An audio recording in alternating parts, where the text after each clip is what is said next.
Let's talk about one of the most abused punctuation marks in the English language, and that is going to be the poor little tiny apostrophe. As you can see in this cartoon, the writer put an apostrophe everywhere, right? Any word that ends in an S seems to need an apostrophe, and I think we think that sometimes.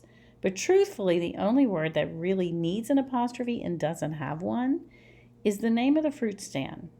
So if Smith owns a fruit stand, then we need an apostrophe S there. Otherwise, we can take all of the rest of those off. So one way that we need an apostrophe is when we have a singular letter and we have more than one. She had 3 D's on her report card. So this is really for the audience's sake, because if we didn't have the apostrophe S, it would be hard to read. Mind your P's and Q's, Sonny. That makes it easier for us to read. However, if we have more than one letter, we don't need an apostrophe. She knows her ABCs. That's clear. We can understand it. It's just more than one ABC, so we don't need an apostrophe. Another place where we might need an apostrophe is when we have missing letters and numbers. So here's an example too. Big hair was popular in the 80s. So I have an apostrophe because I took out the 19. I don't need one at the end before the S because it's not possessive. I just have more than one 80. Our Chihuahua won't sleep at night. So this is an example of a contraction, which is your most common use of an apostrophe. It's also the easiest one. It's also the one that you're most familiar with. So we won't spend time here. If we have trouble and need to, we can always go back and revisit this.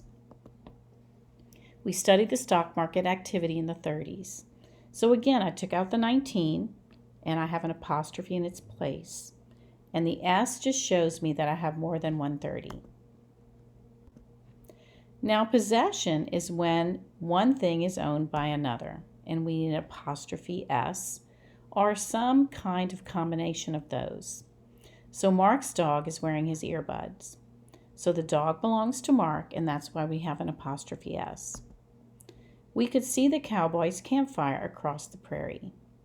So cowboys is a common noun. It's not a particular person, place, or thing. So when a common noun is plural and ends in S, we just add an apostrophe.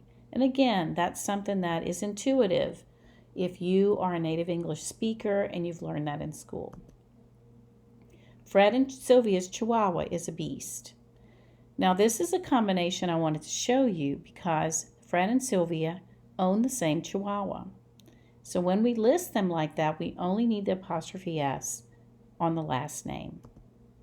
We visited Mark and Mindy's beach house. So the beach house belongs to both Mark and Mindy. So we only need an apostrophe S. If they each had their own beach house, then we'd have to change that. And I think I would just rewrite the sentence and not even have it that way. I visited the beach houses of Mark and Mindy is probably what I would do. So proper nouns. Let's look at this a little bit because AP Style asks us to do something a little bit different with our proper nouns that end in S. You don't always see this rule, maybe depending on which English grammar book that you use, but for consistency's sake, the Associated Press has a way that it wants us to do this. So for a proper noun that doesn't end in S, add apostrophe S. Manny's car is noisy. Super simple, not a problem. However, if you have a proper noun that ends in S, you only add an apostrophe. Now let's look at hyphens a little bit. In your Associated Press Stylebook is a section called punctuation, and that's probably one of the most useful tools in the Stylebook because it gives great examples for all of the punctuation marks. I think most of us learn by looking at how it's supposed to look and what it looks like in a sentence. And I would suspect that you're that same kind of learner. So I would encourage you to spend a little bit of time in the punctuation section looking at some of the terms and punctuation marks that we're learning. Also, I find the hyphen entry especially helpful. This is one of the punctuation marks that I struggle with a little bit. So it helps me to look at the examples and to understand how I'm supposed to write these. So here's one common way to use a hyphen. Here's one of the common ways that you'll use a hyphen. Is a compound modifier. Two or more words that express a single concept. That's a compound modifier. And they occur before a noun. So I'll show you some examples of these. A well-known man, a part-time job, a better qualified teacher, noise-canceling headphones, fireproof vest. Now, if you notice for all of these, the modifier is two or more words and it comes before the noun. And that's important to remember. Just because you have modifiers before a noun doesn't mean that they need hyphens, but these are all single concepts. So the more you're used to seeing these, the more you read and you see them correctly done, the easier it will be for you to notice them when you need to.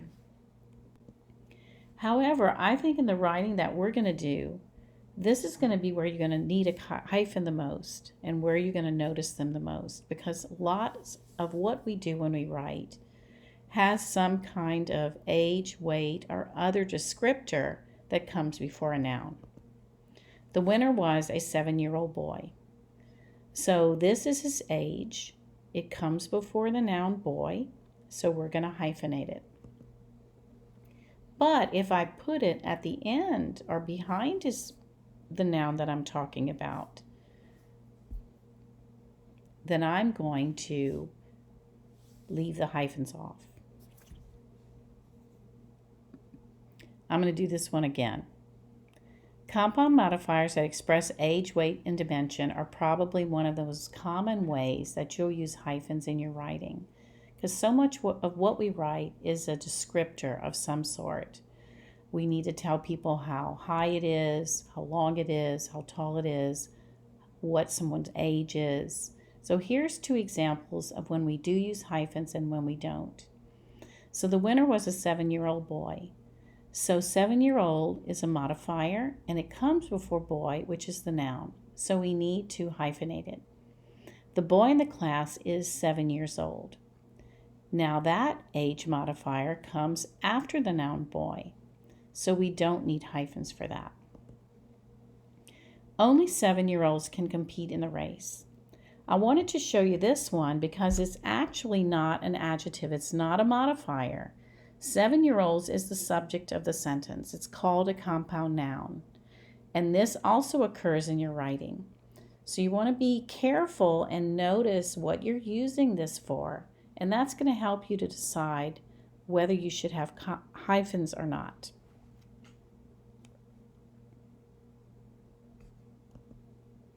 Here's another dimension with feet. So the 6-foot snake curled up in our tub. If you notice, it's hyphenated because it comes before the word snake.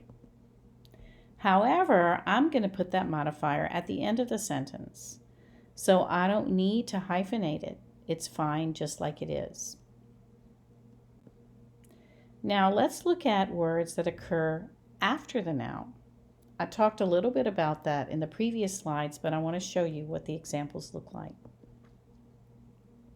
So again, we're not going to use a hyphen in a compound modifier when it occurs after the noun. So this is when we put it first. She is a part-time worker. So we hyphenated that because it comes before the word worker. But if I move it, then I would say she works part-time. The bluish green dress is my favorite, but the dress is bluish green. So it's really not difficult. And you're not going to, when you encounter a problem, you can always look it up in the style book, and that's a great help for you. So let's look at what happens though when we put punctuation marks in different places. It can change the meaning of a sentence. So you may know this song. When I was a little girl, we used to sing it. It was a one-eyed, one-horned, flying purple people eater. So I'm not going to sing it for you because that is why I am not a music major, right? It would not be fun for you to hear me sing that. So you can Google it and hear the song yourself. But here's what that means. So you have to look at that and say, what does this mean? So what is this thing? It is a purple people eater. And if I look at that, it means that this thing is purple and it eats people. But what if I change the hyphens around? Let's look. It was a one-eyed, one-horned, flying purple people eater. Wow, so it's a little bit different. It still has one eye, it still has one horn, and it still flies, but it eats purple people. So I would assume, are all safe because we're not purple people. But you can see how putting a punctuation mark in the wrong place can change the meaning of a sentence. And that's true not only for hyphens, but for commas and periods, semicolons and colons, which we'll talk about later. A lot of those things can change the meaning of a sentence if we don't know where to put it.